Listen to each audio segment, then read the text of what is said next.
Parsis का new year है, कल ही था। हाँ, जो रस्तु ही इसके वो थे मेन स्टार्टिंग। खासकर जैसे आप मानते हैं ना कि पैगंबर आए, पैगंबर के पहले क्राइस्ट आए, क्राइस्ट के पहले एक लिंक है, तो ऐसा माना जाता है कि जिस सीरीज में थे वो एक पैगंबर थे, उन्होंने पर्सियन, उसमें सबसे ज्यादा है कि उनका जो एक मकान बना देते हैं, जो डेथ होता है उसके बाद वो जलाते नहीं है, जो लाश होती है उसको ले जाके उस पे बिल्डिंग पे रख देते हैं ताकि वो नेचर को वापस उसको चील कौवे हैं वो खाएं। हमें ये बहुत बुरा माना जाता है लेकिन उनमें वो रिचुअल्स है, ठीक है। तो उनका मानते हैं कि वो नेचर के बहुत करीब है, जिस साइकिल से चलता है कि अगर हम, हमारा कौन हो, आप लोगों ने कल पढ़ा होगा ना, food web and food chain. तो फूड चैन को हम ब्रेक कर देते हैं ना, हम लाश को जला देते हैं, तो नेचुरल ये नहीं जाता है। फूड चैन को आपको कंटिन्यूअसली करने के लिए हम लोग क्या है, ह्यूमन क्या है,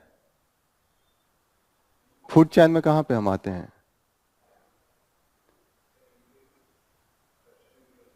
सेकेंडरी में भी आते हैं, टर्शियरी में भी, खासकर टर्शियरी में आते हैं हम लोग, क्योंकि हम लोग मीट मांस भी खाते हैं और हर्बीवोरस भी खाते हैं, दोनों खाते हैं ना, कार्निवोरस भी हैं हम और हर्बीवोरस भी हैं। तो हमारा है जैसे कि बहुत कम ऐसे होते हैं जो दोनों में आते हैं, ठीक है। तो खासकर इनका ऐसा मानना है, आर्ट एंड कल्चर का ये पार्ट होगा। Okay, let's start with the first news जो काफी ज्यादा इस समय है। फर्स्ट, इस पे काफी ज्यादा इस समय तूफान मचा हुआ है। क्या है, जजेस transfer is not related to the rumours. What is this? ये वाला न्यूज सुना है? बहुत इंटरेस्टिंग न्यूज है, कहीं रील्स वूल्स आए? नहीं आए? हाई कोर्ट का है, क्या है? आप बताइए, आप मुस्कुरा रहे हैं, आपको पता है। What is this? Hmm. Hmm. लोग बचाने गए, इंसान पैसा का पैसा ही बंडल निकल के आया, तो उनके घर से सिर्फ पैसे के ही पैसे के बैग निकले। फायर ब्रिगेड वाले सोचे बचाएं कि पहले पैसे बचाएं, आदमी बचाएं कि पैसे बचाएं। अब ये आ रहा है कि जुडिशरी पे कि आप अकाउंटेबिलिटी नहीं हेल्ड करेंगे तो यही सब होगा, ठीक है। बहुत ऐसे ऐसे फेमस केस आते हैं। ऐसे ही पंजाब में एक केस था कि पंजाब में एक जज थे और दोनों का नाम निर्मल यादव था, ठीक है ये वाला, ठीक है। तो क्या हुआ कि एक जज का उस दिन जजमेंट आने वाला था, वो एक केस देख रही थी और उस दिन जजमेंट आने वाला था। तो पता चला कि उनके घर पे पैसे फेंकने थे, 50 करोड़ का जो बैग था वो किसी और जज के घर में उन्होंने फेंक के चले गए। दूसरे वाले जो निर्मल यादव जज थे उनके घर में वो बैग चला गया।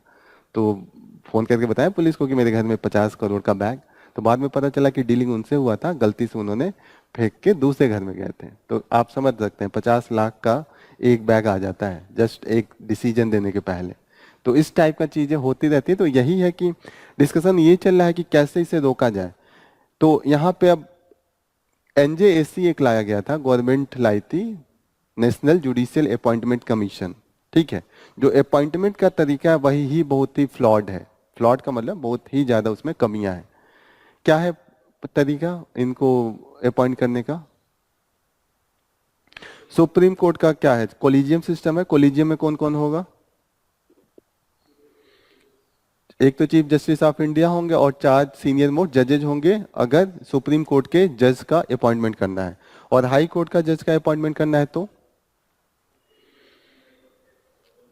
2 सीनियर मोस्ट जज होते हैं। और इस केस में अगर आपको हाई कोर्ट का करना है तो उसमें कंसल्टेशन विद द, अगर किसी नॉर्मल जज का हो रहा है हाई कोर्ट के तो उसमें consultation chief justice of that high court and governor से हम कंसल्ट करते हैं, ठीक है।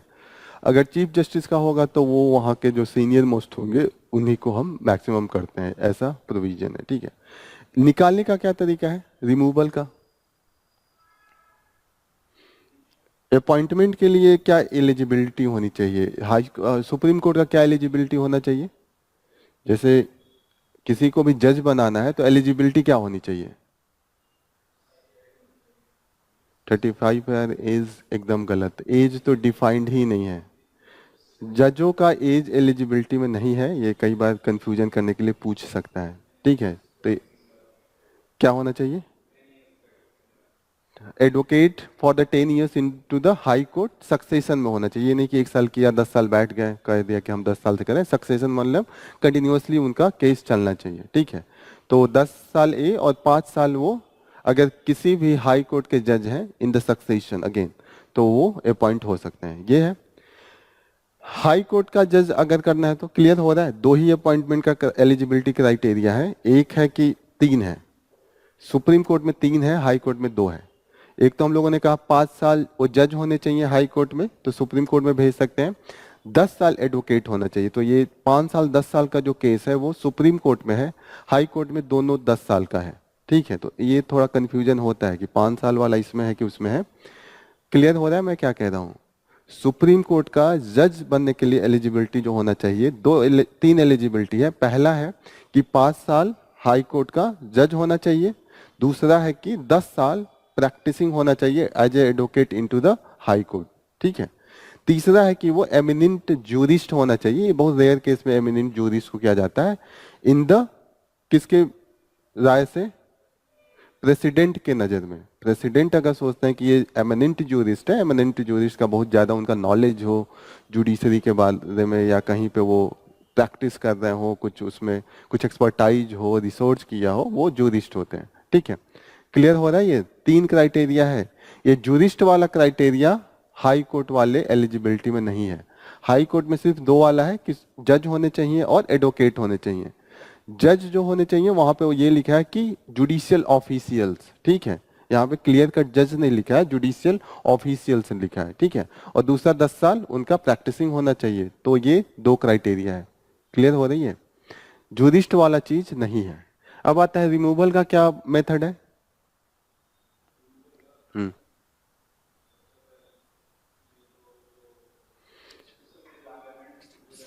हाँ,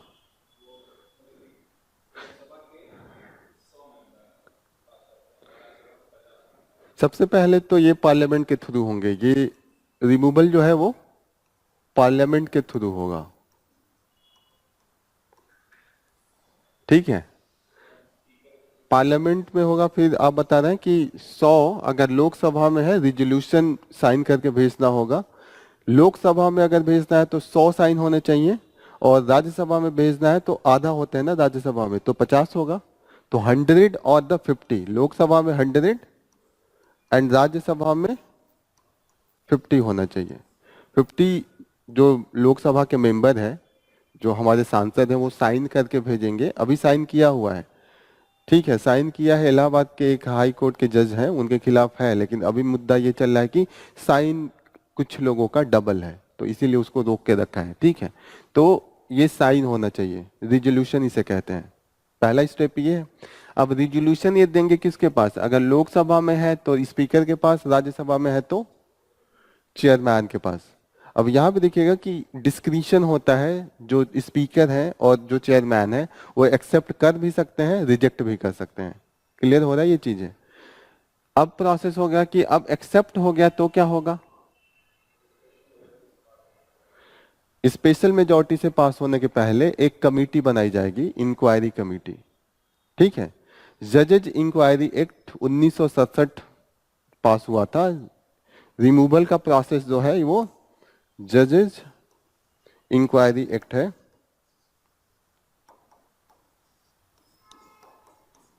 1968, ये याद रखिएगा। ये एक्ट ही प्रोसीजर फॉलो करते हैं। इस एक्ट के थ्रू एक कमेटी बनेगी। कमेटी में कौन कौन होगा? Who will be the members? कौन होगा? Chief justice. ठीक है, और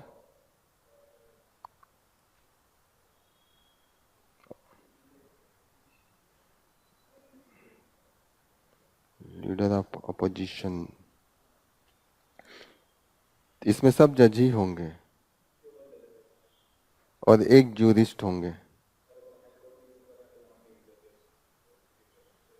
हाँ, देखिए इसमें 3 लोगों की कमेटी बनेगी। पहला जो मेंबर होगा, या तो सुप्रीम कोर्ट के किसी भी जज को हम ले सकते हैं। दूसरे जो मेंबर होंगे हाई कोर्ट के चीफ जस्टिस को, किसी भी एक हाई कोर्ट के चीफ जस्टिस को, और थर्ड होंगे वो जूरिस्ट होंगे। ये हमारा क्राइटेरिया है। कमेटी बन गई, कमेटी ने अगर रिकमेंड किया, रिकमेंडेशन के पास ये लोकसभा में अगर गया तो लोकसभा में जाएगा, और लोकसभा में वोटिंग होता है। समझ में आ रहा है क्या हुआ? जब स्पीकर ने एक्सेप्ट किया तो उसके बाद क्या हुआ, कमेटी बैठी, कमेटी ने रिपोर्ट दिया, रिपोर्ट के बाद वोटिंग होता है, वोटिंग को स्पेशल मेजॉरिटी से पास करना होगा। ठीक है, एक हाउस में हो गया, फिर दूसरे हाउस में सेम प्रोसेस को करेंगे, वहां से भी स्पेशल मेजॉरिटी। स्पेशल मेजॉरिटी का मतलब क्या होता है? What is special majority? अगर ये क्लास है, इसमें 50 सीटें हैं, तो स्पेशल मेजॉरिटी कितना होगा? हाँ, 2/3। अगर पहले तो सीट देखेंगे, 50 है तो उसका हम लोग एब्सोल्यूट लेते हैं, एब्सोल्यूट मेजॉरिटी तो 26 होगा, 50+1। और उसके बाद कितने लोग यहाँ पे प्रेजेंट एंड वोटिंग है, उनका 2/3 देखते हैं। 2/3 बाद में आएगा, पहले हम एब्सोल्यूट पे जाते हैं, और हमेशा जो 2/3 होना चाहिए वो एब्सोल्यूट के बराबर या उससे ज्यादा होना चाहिए। क्लियर हो रहा है ये चीजें? ये मेजॉरिटी से पास होने के बाद दोनों हाउस में फिर से दोबारा जाएगा ये प्रेसिडेंट के पास, और प्रेसिडेंट एड्रेस करेंगे, उनको एड्रेस करके फिर से वोट होता है, 2/3 फिर से मेजॉरिटी चाहिए, और उसके बाद रिमूवल प्रोसेस है। तो बहुत ही डिफिकल्ट है, इसीलिए आज तक एक भी हमने रिमूव नहीं किया है। इतना प्रोसेस है। और ये एक और इम्पोर्टेंट चीज है कि ये टोटल प्रोसेस एक सेशन में होना चाहिए। ऐसा नहीं है कि एक सेशन में आपने आधा किया, एक सेशन में दूसरा गया, तो एक और डिफिकल्टी हो गई। एक सेशन का मतलब जो सेशन में आप चला रहे हैं उसी सेशन में ये सब कुछ फाइनल होना चाहिए। क्लियर हो रहा है? इसीलिए बहुत डिफिकल्ट है ये प्रोसेस।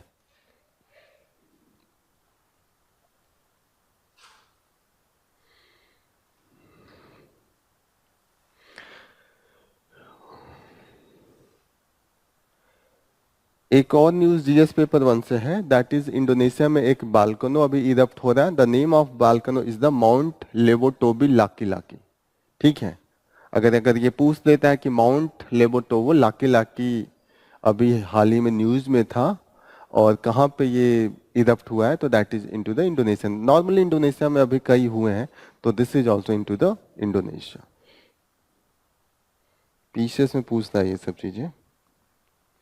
जज वाली चीजें क्लियर हो रही हैं। ये आज कई न्यूज 2-3 इस पे आर्टिकल है, छोटा छोटा। यहाँ पे इन्होंने दिया है कि अगर हाई कोर्ट, अभी जो हम लोग डिस्कस कर रहे थे वो supreme court and high court का रिमूवल प्रोसेस करते हैं। हाई कोर्ट के केस में अगर पहले कोई कंप्लेन जाता है, रिमूवल प्रोसेस अभी नहीं है, इम्पीचमेंट की बातें नहीं हो रही हैं। एक चीज और मैं क्लियर बताता हूँ, इम्पीचमेंट सिर्फ प्रेसिडेंट का होता है, बाकी लोगों का रिमूवल होता है। इम्पीचमेंट एंड रिमूवल में ये होता है कि इम्पीचमेंट जिसका होता है उससे बड़ा कोई पद नहीं होता है कि उसको रिमूव करे। रिमूवल में होता है कि बड़ा पद है वो रिमूव करेगा, तो प्रेसिडेंट से बड़ा कोई नहीं है, तो हमेशा वहां एक्ट पास होता है, एक्ट से ही रिमूव होते हैं। क्लियर हो रही है? इसीलिए कहते हैं प्रेसिडेंट इज इम्पीच्ड। लेकिन हमेशा जो जज है या कोई और होगा वो रिमूव्ड होगा, वो प्रेसिडेंट हटाएंगे। क्लियर हो रही है? नॉर्मल जो केसेज होता है, प्रोसीजरल करप्शन का केस होता है, तो उसमें क्या होता है कि पहला जब केस जाता है तो 2 स्टेज पे होता है। फर्स्ट स्टेज में तो जो chief justice of high court है वही एक कमेटी बैठाते हैं और वो उसका रिपोर्ट देते हैं कि वेदर इट इज की जो बातें हो रही हैं। जैसे इस जज के केस में क्या है, अभी जो हाई कोर्ट के जज है इस केस में है कि अभी आरोप लगाया जा रहा है, फायर ब्रिगेड ने बोला है कि पैसे के पैसे हमें बंडल मिले हैं, टीवी रिपोर्ट ने, टाइम्स ऑफ इंडिया ने बहुत कवरेज में यूज इसको पब्लिश किया था, तब और ज्यादा ये न्यूज में आ गया था। ठीक है, तो अब ये जो हाई कोर्ट के जज हैं वो इंश्योर करेंगे कि सच में वो जो रिपोर्टिंग है वो सही है कि नहीं। अगर ये रिपोर्ट ये जाता है कि सच में ये है, तब यहाँ पे सुप्रीम कोर्ट के जो जस्टिस हैं, चीफ जस्टिस, वो दोबारा एक कमेटी बैठाएंगे और उसके बाद होगा कि हमें रिमूवल प्रोसेस स्टार्ट करना है कि नहीं करना है। क्लियर हो रही है ये चीजें? अभी जो ग्राफ्ट का केसेज होता है तो पहले हाई कोर्ट का ही जज स्टार्ट करता है, और खासकर हाई कोर्ट का चीफ जस्टिस स्टार्ट करेंगे, चीफ जस्टिस भेजेंगे सुप्रीम कोर्ट के पास रिपोर्ट, और सुप्रीम कोर्ट के जज तब 3 मेंबर की कमेटी बैठाएंगे, and after that removal process के बारे में फर्दर डिस्कशन होगा। प्रोसेस ओवरऑल क्लियर हो रहा है? रिमूवल ऑफ जजेज एंड कैसे सब कुछ हो रहा है। नेक्स्ट न्यूज है, India Malaysia plan counter terrorism exercise. तो अभी हम मीटिंग चल रही है एशियन का। हाँ, लेकिन उससे ऊपर प्रेसिडेंट है ना, सिर्फ प्रेसिडेंट का होता है, और लोगों का रिमूवल होता है। आप देखिएगा कॉन्स्टिट्यूशन में इम्पीचमेंट सिर्फ प्रेसिडेंट के लिए लिखा है, वैसे बुक्स में कई जगह जजेस का भी इम्पीचमेंट लिखता है, लेकिन वो एक तरीके से सही नहीं है, मतलब वो रिमूवल होता है, लेकिन कॉन्स्टिट्यूशन में केवल इम्पीचमेंट यूज हुआ है, that is for the president. यहाँ पे नेक्स्ट न्यूज है, that is the counter terrorism हम एक्सरसाइज करने वाले हैं विद द मलेशिया। मलेशिया कहाँ पे है? साउथ ईस्ट एशिया के पेनिनसुला पार्ट में है, ठीक है। वहां पे जो इनकी ग्रुपिंग है that is the Asian. Asian में कितने कंट्रीज हैं? साउथ ईस्ट एशियन नेशंस, ठीक है, ये ग्रुपिंग है और 10 नेशन है। जितना भी नीचे अभी आप मैप खोल के देखिए, जो हमारा म्यांमार से स्टार्ट होता है एंड फिलीपींस तक जाता है, कंबोडिया, वियतनाम, ये सब इसके पार्ट हैं। यहाँ पे हमारा this is table top exercise with the Malaysia and field training exercise 2026 और 2027 में है। फर्दर इस पे न्यूज आएगा तो हम लोग इसको कवर करेंगे। अभी तो सिर्फ आप इतना जानिए कि एक्सरसाइज का हमारे बीच में अभी हुआ है। पीसीएस में ये पूछेगा कि किसके साथ हम लोग 2026 और 2027 में कौन सा एक्सरसाइज करने जाते हैं, तो इस तरीके के क्वेश्चन आएंगे। रायसाना डायलॉग चल रहा है, व्हाट इज रायसाना डायलॉग? कंटिन्यूसली हम लोग पढ़े हैं। रायसीना डायलॉग क्या है? कल परसों पढ़े थे। What is this?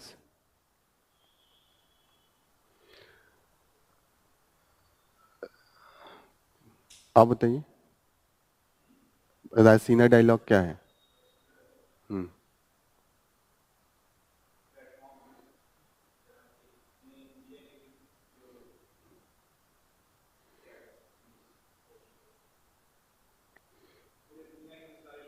हम्म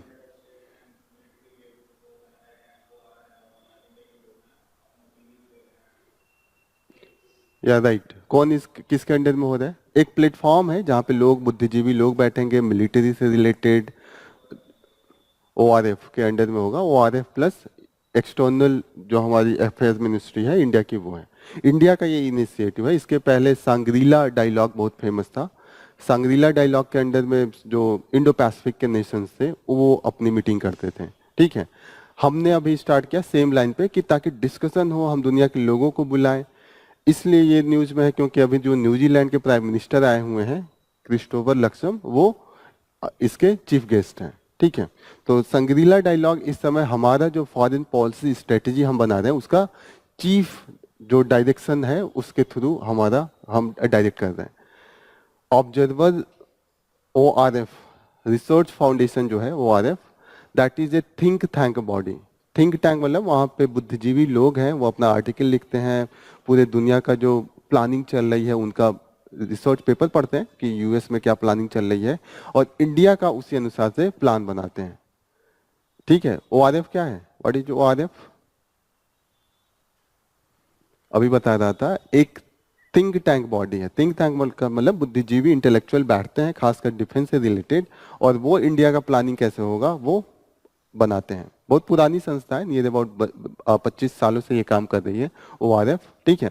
तो अभी तक वो नॉन बायस रही है, ऐसा नहीं है गवर्नमेंट का पार्ट नहीं है, वो इंडिपेंडेंट बॉडी है, ऑटोनोमस बॉडी है, गवर्नमेंट से अलग है। ये आप लोग याद रखिएगा, this is not government body. वो अपना रिसर्च पेपर निकालते हैं, लेकिन उनका जो ट्रैक रिकॉर्ड है बहुत ही अनबायस रहा है, एकदम न्यूट्रल रहा है, तभी हम इंडियन गवर्नमेंट एक उनका सपोर्ट ले रही है। संग्रीला डायलॉग से हमने स्टार्ट किया अपना वाला रायसीना डायलॉग। क्लियर हो रही है? न्यू दिल्ली में होती है, 2016 से हमने स्टार्ट किया है। अभी हमारे फॉरेन पॉलिसी का एक बहुत ही स्ट्रॉन्ग पिलर है रायसीना डायलॉग, ठीक है। अभी के जो चीफ गेस्ट हैं that is the chief minister of New Zealand, Christopher Luxon नाम है। और अभी जो हमारा इस साल का जो थीम चल रहा है, काल चक्र चल रहा है। काल चक्र है जो थीम है। What is mean by the काल चक्र? काल चक्र ही तो चल रहा है इस समय, व्हील ऑफ टाइम। ट्रम्प पूरा का काल चक्र बदल दिया, ग्लोबल पॉलिटिकल ऑर्डर चेंज हो रहा है ना, जो हमारा ऑर्डर है ग्लोबल पॉलिटिक्स का, दैट इज काल चक्र। इसके पहले वाले का नाम था चतुरंग। चतुरंग 4 पिलर पे आधारित था, conflict, contest, cooperate and create, 2024 का था। इस साल जो हम लोग कर रहे हैं यूपीपीसीएस में डेट बहुत पूछ रहा है और ये बहुत ही इंपॉर्टेंट है। तो इसका डेट है 17 तारीख से 19 तारीख के बीच में हो रहा है, अभी मार्च में ही हुआ है 3 दिन पहले। तो डेट पूछ सकता है, 17 से 19 शायद था यहाँ, 17 से 19 मार्च टाइमिंग है, ये पीसीएस में पूछता है। न्यूजीलैंड के प्राइम मिनिस्टर क्रिस्टोफर लक्सम जो है, this is the he is the chief guest. इसीलिए इंडिया एंड न्यूजीलैंड के बीच में हम काफी देख रहे हैं कि बायलैटरल एग्रीमेंट भी हो रहे हैं। क्लियर?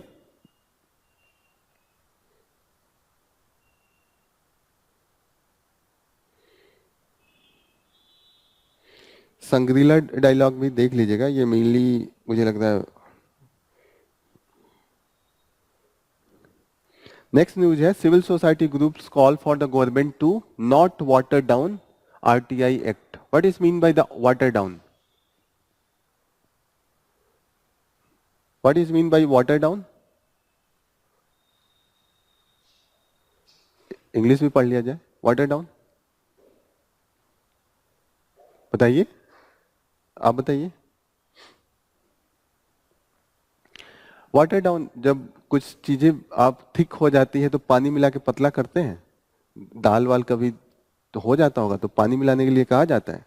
वाटर डाउन का मतलब कोई चीजें बहुत स्ट्रांग है तो उसको वीक करने को वाटर डाउन कहते हैं। वाटर डाउन फ्रेज है। किसके वाटर डाउन की बात हो रही है? वीक करने के आरटीआई का। What is RTI?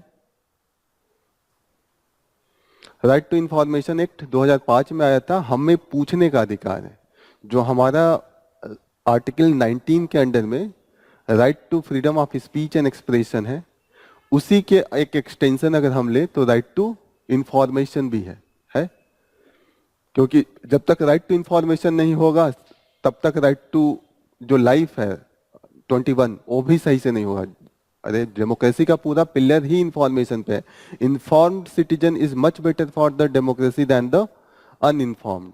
जब मालूम ही नहीं होगा तो हम कैसे वोट देंगे, कैसे किस पार्टी को चूज करेंगे?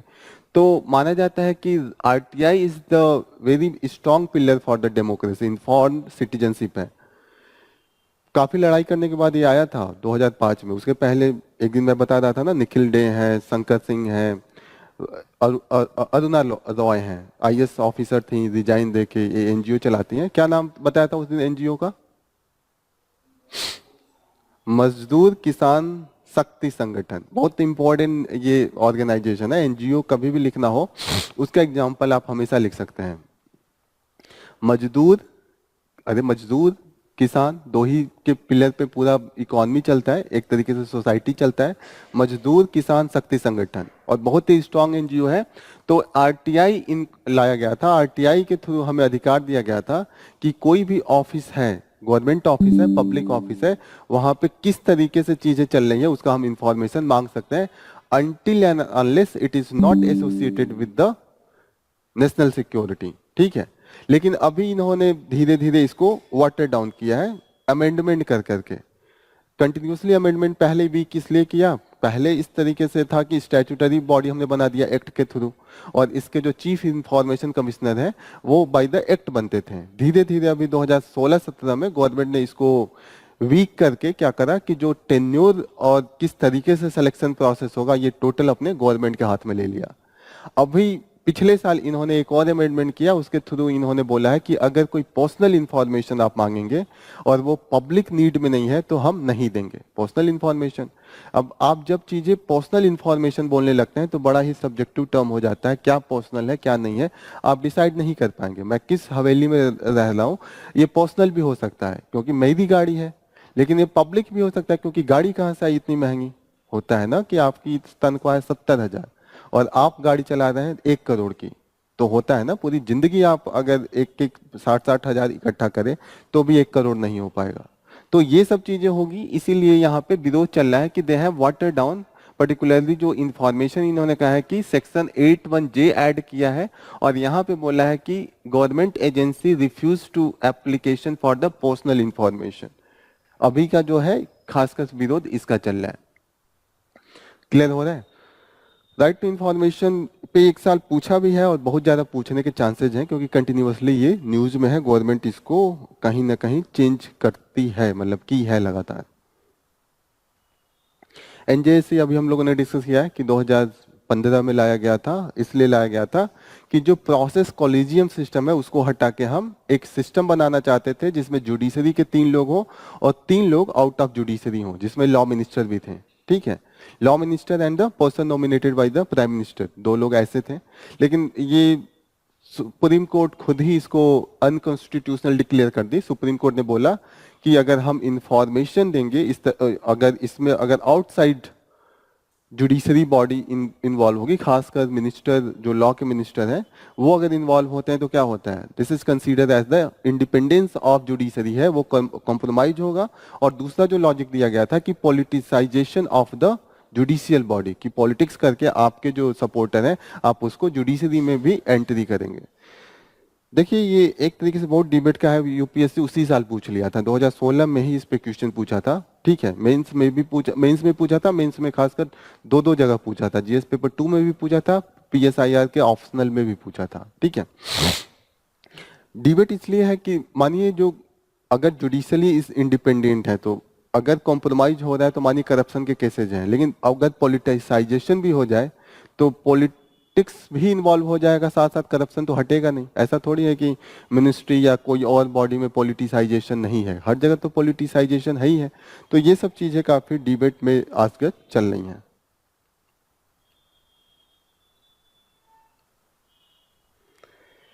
नेक्स्ट न्यूज है Lok Sabha demands for the grant 50 lakh crore for the various ministries.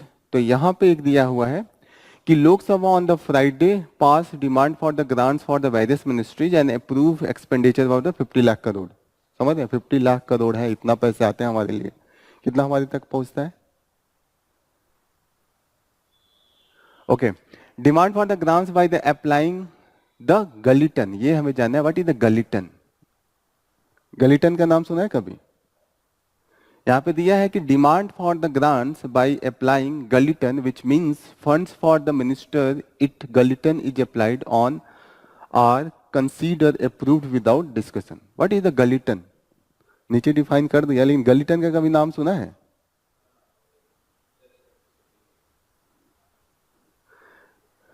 हाँ, गलिटन में एक मशीन होता था, आपने भी देखा होगा, ऐसे प्लेटफॉर्म बना होता था, आदमी को इसके ऊपर लेटाया जाता था और यहाँ से गला काट के अलग कर दिया जाता था, बॉडी अलग। ठीक है, ये बहुत ही क्रूअल प्रैक्टिस था। खासकर ये उस समय बहुत फेमस हुआ जब फ्रेंच रिवॉल्यूशन था, उसमें वहाँ के राजा को भी गलिटन कर दिया था। ठीक है, तो ये एनसीईआरटी में इसका पिक्चर दिया हुआ है। ठीक है, तो गलिटन में ये होता है कि आपने इसे गायब कर दिया, इतने को अप्रूव किया। तो गलिटन जब हम लोग नॉर्मल क्या होता है, अभी गलिटन का बहुत यूज है, क्योंकि गलिटन के यूज से जो हमारा पार्लियामेंट वीक हुआ है। जैसे पार्लियामेंट का क्या है, पार्लियामेंट अकाउंटेबिलिटी हेल्ड करती है हमारे एग्जीक्यूटिव का। ठीक है, एग्जीक्यूटिव के ही पास मेन पैसा जाता है। हम लोग अपनी अकाउंटेबिलिटी किसके थ्रू लेते हैं, पार्लियामेंट को जो चुन के भेजते हैं कि उससे बोलते हैं कि पूछो, डिस्कस करो। अब यहाँ पे दिया कि गलिटन का मीन्स क्या होता है कि मिनिस्टर्स क्या करेगा, अपना जो भी ग्रांट है वो अप्रूव करा लेगा विदाउट डिस्कशन। अब उन्होंने पूरा लिखा होगा अंदर कि 50,000 करोड़ हम दे रहे हैं किसी पर्टिकुलर स्कीम का, मिनिस्ट्री ऑफ मानिए विमेंस एंड चाइल्ड डेवलपमेंट हो गया या किसी भी मिनिस्ट्री को दिया, तो वो क्या करेंगे, गलिटन क्या अप्रूव करा लेंगे, नीचे डिस्कस ही नहीं करेंगे कि किसको देना है, कैसे देना है, कौन उनमें एलिजिबल होगा, किसके थ्रू होगा, कैसे इसका ओवरऑल प्रोसेस करना है। तो हमें कैसे पता चलेगा, हमें डॉक्यूमेंट्स नहीं पता चलेंगे ना कि अंदर क्या लिखा हुआ है। डॉक्यूमेंट्स हमें कैसे पता चलते हैं कि गवर्नमेंट क्या कर रही है, पार्लियामेंट में डिस्कशन होता है। ठीक है, तो जिस मेथड क्या करता है, अगर गलिटन इसलिए दिया गया था कि इमरजेंसी सिचुएशन में कि बहुत ज्यादा जरूरी कोई बिल पास हो रहा है या एक्ट पास हो रहा है, हर एक क्लॉज को डिस्कस करेंगे तो 10-15 दिन लग जाएगा, मुझे आज ही चाहिए। तो ऐसे केस में क्या था कि आप ऊपर ऊपर बता दीजिए कि एक्ट क्या क्या करेगी और फिर आप पास करवा लीजिए बिना डिस्कशन करें। लेकिन गलिटन आजकल नॉर्म बन गया है, एक्सेप्शन जो पहले बनना था, नॉर्मल था कि discussion will be the norms and the guillotine will be exception. अभी क्या हो गया है कि guillotine has become norms and discussion has become exception.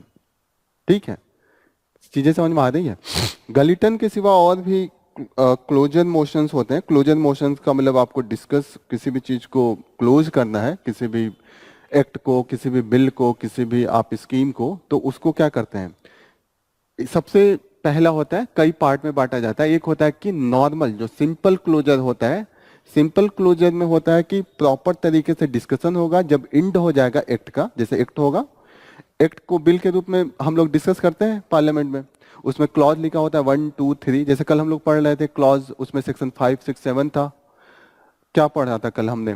आसफा पढ़ा था, आर्म फोर्स स्पेशल एक्ट, उसमें 3 4 क्लॉज पढ़ा था, जिसमें कि विदाउट वारंट का भी अरेस्ट कर रहे थे, विदाउट किसी वार्निंग के भी गोली चला दे रहे थे, ठीक है, सैंक्शन लिए बिना आप प्रोसिक्यूट नहीं कर सकते थे। तो एक एक क्लॉज को पढ़ेंगे तभी तो पता चलेगा कि अरे ये तो बहुत हार्श कर दिया, ऐसे कैसे वारंट हटा दिया, ठीक है। तो नॉर्मल जो प्रोसेस होता है सिंपल क्लोजर में क्या होता है कि पूरा डिस्कशन होगा, उसके बाद क्लोज होगा, उसके बाद वोटिंग होगा। प्रोसेस यही होता है, बिल जाता है, डिस्कशन होता है, उसके बाद क्लोज होता है, उसके बाद वोटिंग होती है। तो सिंपल क्लोजर में होता है कि नॉर्मल ये माना जाता है कि ये ही होना चाहिए। अगर मानिए बहुत ज्यादा कोई चीजें हैं कि बहुत लंबा बिल है, बहुत बड़ा बिल है, जैसे कि पंचायती राज एक्ट हम बना रहे थे, तो उस समय बहुत लंबा बिल था, तो उसको क्या कर सकते हैं? कंपार्टमेंट में कर सकते हैं, क्लोजर बाय द कंपार्टमेंट। कि जो इंपॉर्टेंट एरिया है, मानिए उसमें है कि कैसे इलेक्शंस होगा, ये बहुत इंपॉर्टेंट एरिया है, कैसे उनका ऑडिटिंग होगा, ये इंपॉर्टेंट एरिया, तो ये कंपार्टमेंट में एक साथ कर ले। और कंपार्टमेंट को अगर मेन प्रोविजन को डिस्कस कर लिया तो पूरे कंपार्टमेंट पे आप वोटिंग करा सकते हैं कि ये कंपार्टमेंट हो गया, इसको डन कीजिए, इसको हाँ बोलिए, फिर नेक्स्ट पे चलते हैं। समझ में आ रहा है? कंपार्टमेंट का मतलब कि जितने भी इंपॉर्टेंट एरिया आप कंपार्टमेंट बना ले, एक ग्रुप बना ले कि इलेक्शन ऐसे कराया जाएगा, उसका अलग कंपार्टमेंट है, ऑडिटिंग अलग होगा, ठीक है, उनके सब्जेक्ट हैं वो अलग होंगे, तो वो होगा क्लोजर बाय कंपार्टमेंट। दूसरा तरीका है। तीसरा तरीका है that is the kangaroo closure. What is the kangaroo closure? Kangaroo कभी देखा है? क्या होता है कंगारू की खासियत? हाँ, क्या करते हैं? जंप करेगा ना, यहां से यहां, फिर यहां से यहां, यहां से यहां, ठीक है। यहां पे है कंगारू क्लोजर में कि कुछ कुछ प्रोविजन, उसमें तो कंपार्टमेंट प्रॉपर बना रहा है हर एक कंपार्टमेंट का। यहां पे है कि मन किया तो एक क्लॉज करा, फिर 33वां क्लॉज डिस्कस किया, फिर 80वां क्लॉज डिस्कस किया, फिर उन्होंने 130 किया, तो ये और वाटर डाउन कर रहे हैं। सबसे अच्छा नॉर्मल था, सिंपल, फिर उसके बाद कंपार्टमेंटल, फिर उसको वाटर डाउन किया तो कंगारू क्लोजर बनाया। और लास्ट वाला हम लोगों ने जो पढ़ा था गलिटन क्लोजर। गलिटन में तो वो सिर्फ बोलेंगे कि ये बिल है, इसका मेन प्रोविजन ये है, उसके बाद कहेंगे कि आप वोटिंग कीजिए, हाँ हाँ हाँ, पास हो गया। इससे होता है कि पार्लियामेंट बहुत वीक होता है। आप जितना ही नीचे जाएंगे क्लोजर मोशन में, नॉर्मल से नीचे जो जो आएंगे, उसके मतलब आप पार्लियामेंट को कमजोर कर रहे हैं। होगा कमजोर, क्योंकि डिस्कशन नहीं होगा तो पार्लियामेंट कमजोर, उसका मतलब हम लोग कमजोर। इस पे भी एक आर्टिकल भी है पूरा फुल आज ही के पेपर में। क्लियर हो रही है ये चीज है? व्हाट इज द कंगारू, ये सब चीजें, ये बहुत इंपॉर्टेंट है, ये जल्दी समझ में नहीं आता है। ये पार्लियामेंट जब हम लोग पढ़ेंगे, आज मैंने समझा दिया, तो उस दिन भी यही वी विल बी राइटिंग। इसमें कोई दिक्कत? क्लोजर मोशन समझ में आ रहा है? बिल पास करने का तरीका होता है, जब लास्ट स्टेज पे वोटिंग होती है उसके पहले हम क्लोजर मोशन लाते हैं। 4 तरीके का क्लोजर मोशन पढ़ा, ठीक है। 4 तरीके में जो आप नीचे जाइएगा वाटर डाउन वो करेगा हमारे पार्लियामेंट को, ये आज ये डिस्कस किया हुआ है। इस आर्टिकल में मेन क्लोजर मोशन जो किया है वो किस कॉन्टेक्स्ट में दिया है? Appropriation bill. Appropriation bill, what is the appropriation bill? जब बजट पढ़ा था तो मैं बताया था what is the appropriation bill.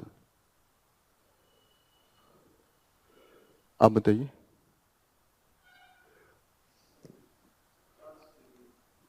Grants के लिए।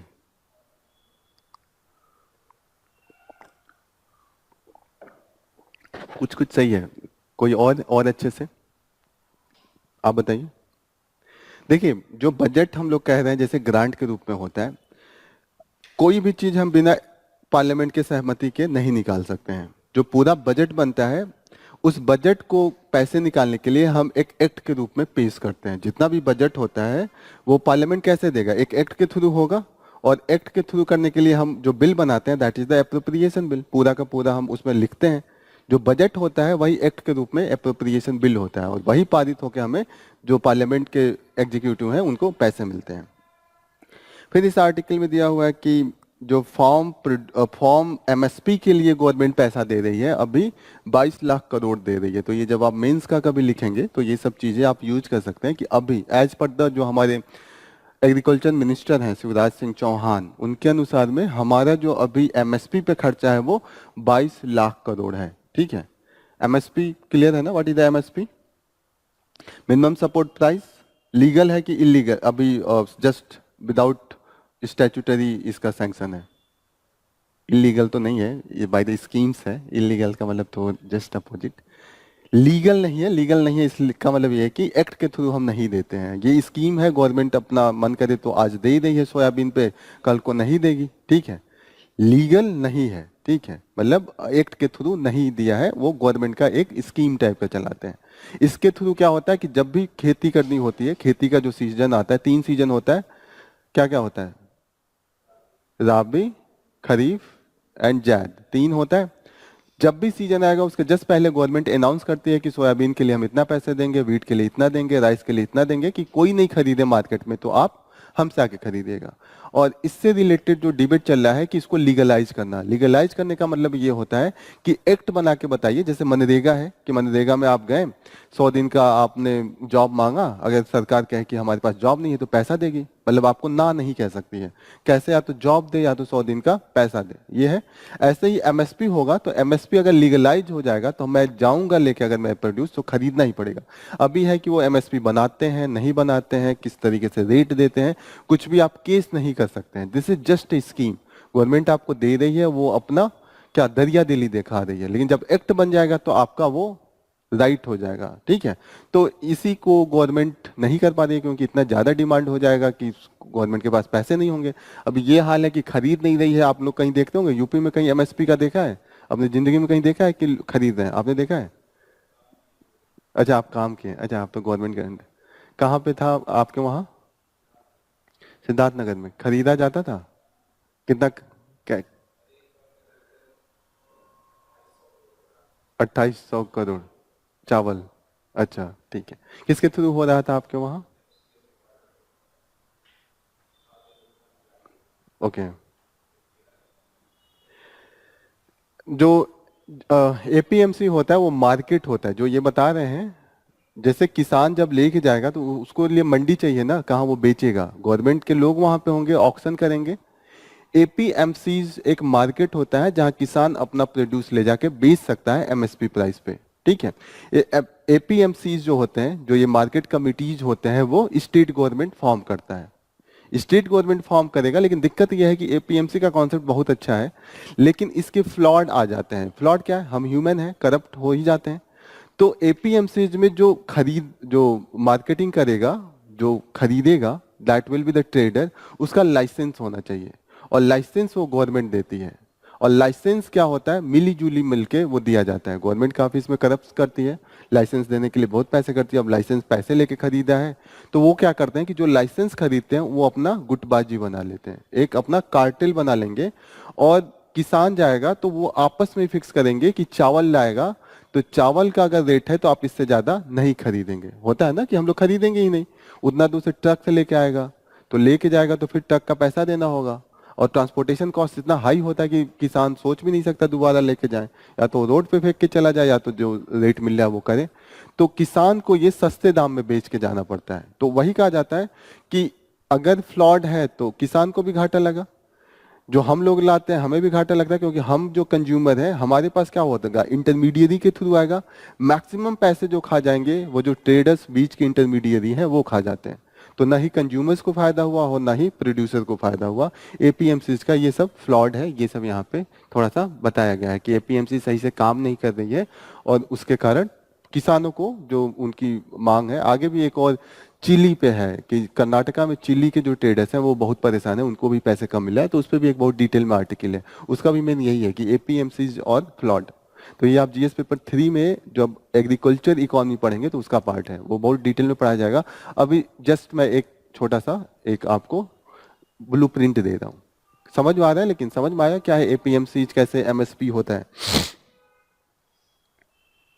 यहाँ पे डेटा है, ये सब ऐसे में आप लिख सकते हैं। इंडिया का जो है ओवर 1 लाख फार्मर्स अभी कमिट सुसाइड किए हैं लास्ट 10 साल में। 1 लाख किसान सुसाइड किए हैं। You can imagine, daily basis पे अगर आप डिवाइड करेंगे तो हर दिन 50 जो फार्मर्स है वो सुसाइड कर रहा है। जो एक साल प्रोटेस्ट हुआ था फार्म्स बिल पे, ऐसा मानना है कि 750 फार्मर्स की जान गई थी उस प्रोटेस्ट के दौरान। ठीक है, ये सब न्यूज में दिखाया नहीं गया था, वो अलग बात है, लेकिन this are the things that has been happened. देखिए 1 लाख कोई न्यूज वाला नहीं दिखाएगा कि 1 लाख सुसाइड हुआ है। ठीक है, सोयाबीन में टॉप प्रोड्यूसर कौन है? Who is the top producer in soybean states में? मध्य प्रदेश है। दूसरे पे कौन है? दूसरे पे महाराष्ट्र, तीसरे पे राजस्थान। ठीक है, सोयाबीन क्या होता है? What is soybean? खाए हैं? खाते हैं डेली, हर 3-4 दिन पे खाते होंगे। कम खाया है? क्या है सोयाबीन? जो खाया है वो तो नहीं है, कुछ और ही होता है सोयाबीन। आप बताइए, आप तो एपीएमसी में हैं, यहाँ पे तो सोयाबीन नहीं बिकता है, लेकिन बीन्स आती है ना, एकदम इनको नॉलेज है, खाए हैं और पूरा पता भी किया है। That is the oil seeds होते हैं, मेन ऑयल सीड्स में होता है। बाद में हमें जो मिलता है वो उसका बाद में उसको बनाया जाता है। ठीक है, ओरिजिनल वो सीड्स के रूप में आता है और वो ऑयल प्रोड्यूसिंग के काम में आता है। महाराष्ट्र, एमपी फर्स्ट पे है प्रोड्यूसिंग में, दूसरे पे महाराष्ट्र है, तीसरे पे राजस्थान है। ये सब पूछा जाता है पीसीएस में, यहाँ पे दिया हुआ है। नेक्स्ट न्यूज है, do not publish NIRF ranking for the 2025 high court education ministry को कहा है। तो what is the NIRF? National institutional ranking framework.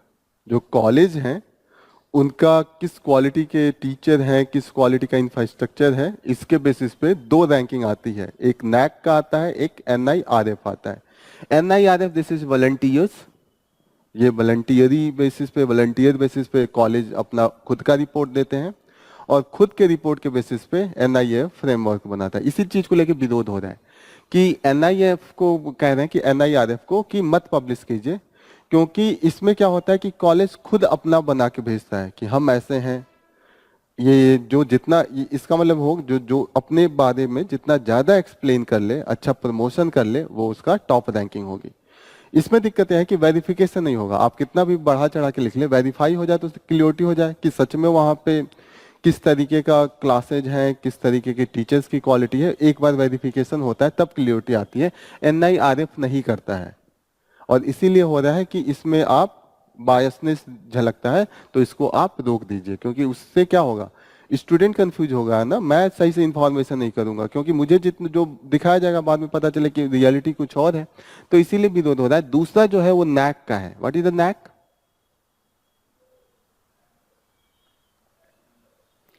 National assessment accreditation council है NAC। NAC, हाँ, NAC क्या करता है? वेरीफाई करके देता है। NAC की जितनी भी रिपोर्टिंग आती है इनका वेरिफिकेशन से आता है। तो ये कंपेयर कर रहे हैं, ये वाला तो सही है, लेकिन NIRF that is not good for the student. तो इसी के रोक के मांग हो रही है।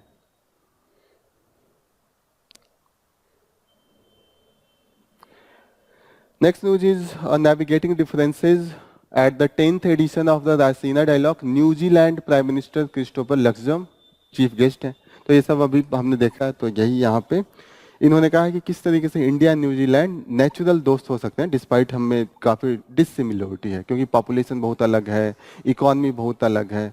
और न्यूजीलैंड का ये है कि कुछ सिमिलरिटी को छोड़ दें, बाकी उल्टा ही है। जैसे उनका दूध बहुत सस्ता है, हम नहीं चाहते कि हमारा मार्केट आके डिसरप्ट करे। और हम अभी निगोशिएशन चल रहा था, निगोशिएशन हम कर रहे थे RCEP का, रीजनल कॉम्प्रिहेंशन इकोनॉमिक पार्टनरशिप। अभी एशियन हम लोग पढ़ रहे थे ना, एशियन कंट्रीज अपना फ्री ट्रेड एग्रीमेंट RCEP के थ्रू कर रहे हैं। इसमें चाइना भी है, जापान भी है, ठीक है, 5 कंट्रीज और हैं। RC एशियन +5 हैं टोटल, ठीक है। चाइना इसमें लीड कर रहा है, इंडिया भी पार्ट था, इंडिया बाहर आ गया है। इंडिया सिर्फ इसीलिए बाहर आया क्योंकि टैरिफ जो था ये बहुत ज्यादा कम करवा रहे थे और वो इंडिया के फेवर में नहीं था। क्लियर हो रहा है? RCEP का हम लोग पार्ट नहीं है, पहले थे, इंडिया विड्रॉ किया है। ये चीज आपको क्लियर होना चाहिए। South east Asian countries and China के लीड में कुछ कंट्रीज हैं जो ईस्ट एशिया के हैं, वो इसको फ्री ट्रेड एग्रीमेंट के रूप में डील करना चाहते हैं। ठीक है, क्लियर हो रहा है? न्यूजीलैंड भी इसका पार्ट है, Australia, New Zealand, they are the part of this. India's marginalise parliament in budgetary affairs, same जो हम लोग डिस्कस कर रहे थे कि किस तरीके से बजट को इम्पैक्ट करता है हमारा, जिस तरीके से बजट पास कराते हैं, वो यहाँ पे फिर से इन्होंने डिस्कस किया है। मैक्सिमम मैं डिस्कस किया हूँ कि किस तरीके से एक चीज इन्होंने अलग से डिमांड किया है कि हमारा जो बजटरी प्रोसेस है, जब बजट बन हो जाता है फिर हमको पता चलता है। ये कह रहे हैं कि there should be the pre budget discussion होना चाहिए। बजट जिस तरीके से आप बना रहे हैं, जैसे हमें कब पता चलता है? हमें पता चलता है कि 3 लाख करोड़ रेलवे मिनिस्ट्री को दिया गया है, 8 लाख डिफेंस मिनिस्ट्री, हमें सिर्फ पता चलता है। लेकिन उसके पहले डिस्कशन ये पता होना चाहिए कि क्यों 3 लाख दिया गया है, क्यों 8 लाख दिया गया है, क्या क्या डिस्कशन हुआ, वो भी तो हम जाने। तो वो अगर हो जाए तो हमारे पास ज्यादा एक तरीके से ब्रॉडर पर्सपेक्टिव होगा कि किस तरीके से हम बजट बना रहे हैं या किस तरीके से देश चल रहा है। देश ओवरऑल बजट से ही चल रहा है। अभी मैंने कहा ना कि 50 लाख करोड़ इन्होंने बजट ग्रांट पास किया है। कितना हमारे पास आता है? कितना हमारे आसपास देखते हैं, रोड टूटी, सड़कों का यही हाल, स्कूल्स का वही हाल।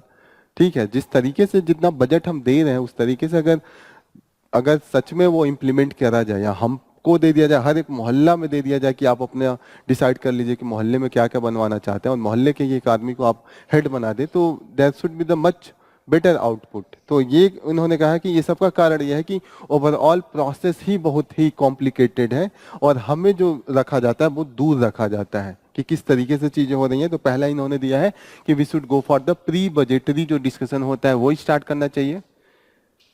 फिर इन्होंने कहा है कि greater budget transparency and parliamentary involvement होना चाहिए, हर एक चीज को डिस्कशन होना चाहिए। जो क्लोजर मोशंस है वो काफी नॉर्मल ही रहना चाहिए, सिंपल क्लोजर ही रहना चाहिए। ठीक है, इन्होंने यहाँ तक बात किया है कि जो हमारा बजटरी प्रोसेस होता है उसमें राज्यसभा का ज्यादा सेज नहीं होता है। क्यों नहीं होता है? राज्यसभा का क्या रोल होता है इनटू द बजटरी प्रोसेस? अगर बजट पास करना है तो राज्यसभा के पास कितना पावर है? सिर्फ एडवाइजरी है, रिकमेंड कर सकता है। 14 दिन में अगर पास हुआ तो हुआ, नहीं तो मान लिया जाता है कि पास कर दिया है। रिकमेंडेशन लोकसभा ले सकता है, नहीं ले सकता है। यहाँ पे इन्होंने कहा है कि जब हम फाइनेंस मिनिस्टर अगर राज्यसभा का हो उसको बना देते हैं तो फिर उनसे क्यों नहीं हम पास करवाते हैं? जैसे फाइनेंस मिनिस्ट्री कई बार राज्यसभा से आ जाते हैं, प्राइम मिनिस्टर तक राज्यसभा से हो सकते हैं। ठीक है, फाइनेंस मिनिस्टर अभी भी राज्यसभा से हैं। तो जब उनको हम लेके आते हैं, और जो स्टेट लेवल पे तो ये हाल होता है कि फाइनेंस मिनिस्टर लाता है, वहां के चीफ मिनिस्टर तक को नहीं पता होता। चीफ मिनिस्टर वो बैठ के जब सभा हो रही होती है, जब डिस्कशन, तब पता चलता है अच्छा इतना पैसा इसको दिया है। That is the condition. तो यहाँ पे उन्होंने कहा कि एक आदमी के पास इतना पावर देने का क्या मतलब होता है? You should be involving other, जो मेंबर्स हैं उनको इन्वॉल्व करना चाहिए। ओवरऑल यहाँ पे यही डिस्कशन है। Charting a route for the IORA under India chairship. तो इंडिया अभी वाइस चेयर में है, अभी चेयर होगा 2 साल के लिए। तो what is the IORA? Indian Ocean Rim association.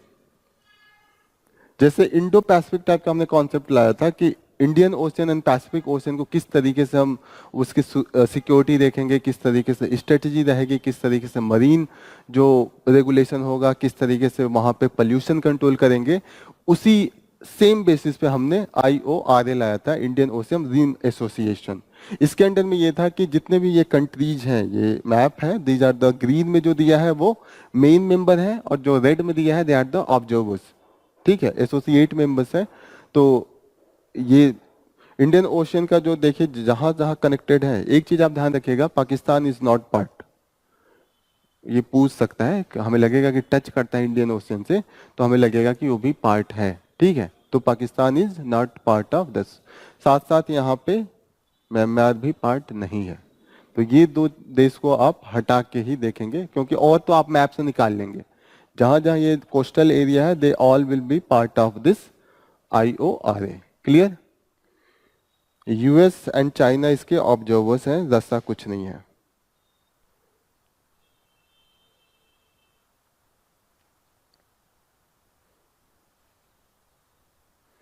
इन्होंने कहा है कि मेन जो IORA फेस कर रहा है, जैसे इंडो पैसिफिक है, वहाँ पे फंडिंग आसानी से हो जाती है। IORA में फंडिंग नहीं हो पाती है। फंडिंग इसलिए नहीं हो पाती है, मैक्सिमम आपने कंट्रीज देगा, अफ्रीकन कंट्रीज हैं, एशिया के कंट्रीज हैं, और मैक्सिमम गरीब हैं, पैसा चाहिए इनको, देंगे कहाँ से? ठीक है, इनका 1 मिलियन का जो है फंडिंग है, कुछ इतना फंडिंग तो इनके एक कमीशन को लग जाएगा। इनके कमीशन में सिर्फ 5 लोगों का है, 5 लोग ही मिलके एक कमीशन को देख रहे हैं। तो यू कैन इमेजिन कि इतना बड़ा रीजन है, उसका रिसर्च करना है, किस तरीके से डेटा निकालना है, प्लानिंग करना है, और फंडिंग तो चाहिए होगा किसी भी ऑर्गेनाइजेशन को चलाने के लिए। फंडिंग में बस कौन अमीर, नीचे दिख रहे थे ऑस्ट्रेलिया, यही देते हैं, ठीक है, वरना बाकी तो के पास पैसे नहीं होते हैं। तो इसीलिए फंडिंग क्रंच जो है वो मेन इश्यू यहाँ पे चल रहा है। कहाँ कहाँ किस किस एरिया में ये पैसे की जरूरत होगी, मैरीन सेफ्टी सिक्योरिटी अगर चाहिए होगा तो we needs funding, fisheries management, disaster risk management and technology and innovation, ये सब में कहीं ना कहीं रिसर्च लगेगा, और रिसर्च के लिए you have to invest money. Secretariat कहाँ पे है, मॉरिशस में है। What is the where is the Mauritius, कहाँ है मॉरिशस, इंडियन ओशन में कहाँ, वो तो हम लोग पढ़ ही रहे हैं।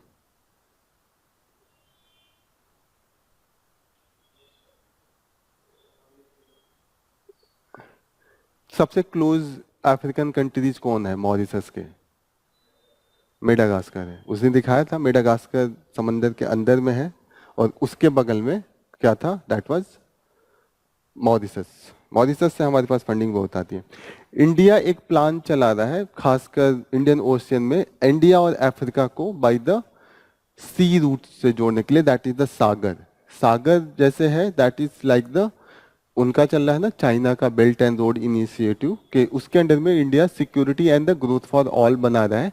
और इसके अगेन पोर्ट हम डेवलप कर रहे हैं, सी लेन को हम सिक्योर बनाने की कोशिश कर रहे हैं, और खासकर इंडियन ओशियन रीजन में जो पायरेसी है वो हम कोशिश कर रहे हैं कि वो नहीं हो। तो these are the things all we are taking under the leadership of India, और उसका नाम दिया गया है सागर। क्लियर हो रहा है। यहाँ पे दिया है कि ऑस्ट्रेलिया अच्छा फंडिंग करता है, फ्रांस एंड सिंगापुर भी मेंबर है, वो भी फंडिंग के उनके पास पोटेंशियल है। नेक्स्ट न्यूज है, there is a progress on the GM food crop says the official. अभी तक हमने खाने वाले किसी भी जीएम क्रॉप को अलाउ नहीं किया। जीएम क्रॉप क्या होता है, मॉडिफाई कर देते हैं हम जीन में। जीन अगर कोई भी सीड्स है, कोई भी क्रॉप है, जैसे आपका कोई भी एक वेजिटेबल आप नाम ले लें, कोई भी जैसे परवल हो गया, उसका आपने जीन चेंज कर दिया, ठीक है। तो अभी तक हम खाने वाले किसी भी प्रोडक्ट को दिया है, अलाउ किया है जीएम के लिए, अभी तक नहीं किया है। किसको किया हमने अभी तक, मस्टर्ड अभी किया नहीं है कॉमर्शियल लेवल पे, सिर्फ कॉटन को कॉमर्शियल लेवल पे करा था, और मस्टर्ड को अभी हमने फील्ड लेवल पे करा है कि अभी रिसर्च आप करेंगे वहां पे हमने अलाउ किया है, लेकिन कॉमर्शियल यूज के लिए नहीं किया है। यही डिमांड हो रहा है कि इसको हमें कर देना चाहिए।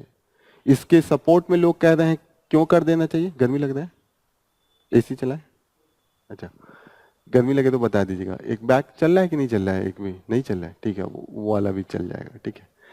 जो मेन लॉजिक दिया जा रहा है अगेंस्ट दिस कि ये है कि किस तरीके से हमारे हेल्थ को इम्पैक्ट करेगा हमें पता नहीं है, ठीक है। दूसरी चीज है कि हो सकता है डाइवर्सिटी को बहुत निगेटिव इम्पैक्ट करेगा, क्योंकि एक ही तरीके का है, प्रोडक्टिविटी ज़्यादा है तो सब वही करेंगे। ऐसे होता है कि प्रोडक्टिविटी अलग अलग होती है तो हम लोग अलग अलग यूज करते हैं, जैसे कि हो सकता है कि महाराष्ट्र में कोई और वेराइटी ऑफ मस्टर्ड हम यूज कर रहे हो, पंजाब में कोई और, यूपी में कोई और बिहार में कोई और, लेकिन एक हम जेनेटिक वैरायटी लेके आएंगे तो इंडिया के हर एक एरिया में सेम वैरायटी को हम ग्रो करेंगे, क्योंकि उसकी प्रोडक्टिविटी ज़्यादा होगी, हमें पैसे कमाने हैं। तो ऐसे में क्या होगा, कभी पेस्ट अटैक हुआ तो सारा का सारा एक ही बार गायब हो जाएगा। हो सकता है फ्यूचर में अगर कोई इस तरीके का ड्रॉट रेजिस्टेंस ये सब बनाना हो तो कहीं ना कहीं क्या होगा, एक ही मोनोकल्चर हो जाएगा तो वो इम्पैक्टफुल उतना नहीं रहेगा in the case of the any calamity, ठीक है। डाइवर्सिटी ज़्यादा रहती है तो बचने के चांसेस ज़्यादा रहते हैं, कुछ लोग बच जाएंगे, कुछ लोग गायब हो जाएंगे। तो ये है। सपोर्ट में लोग कह रहे हैं कि देखिए भले हमने अलाउ नहीं किया, लेकिन जो हम इंपोर्ट कर रहे हैं मैक्सिमम जेनेटिकली मॉडिफाइड आ रहे हैं। ऑस्ट्रेलिया ने अलाउ किया है, कनाडा ने अलाउ किया है, तो वहां से आ रहे हैं, हम खा रहे हैं, तो क्या फायदा, जब खा ही रहे हैं तो क्यों नहीं उगा लें, पैसे दे के हम प्रोडक्टिविटी क्यों ना बढ़ा लें। तो ऐसा तो है नहीं कि हम हमारे पास आ नहीं रहा है, तो ये लॉजिक है कि ऑलरेडी वी आर गेटिंग।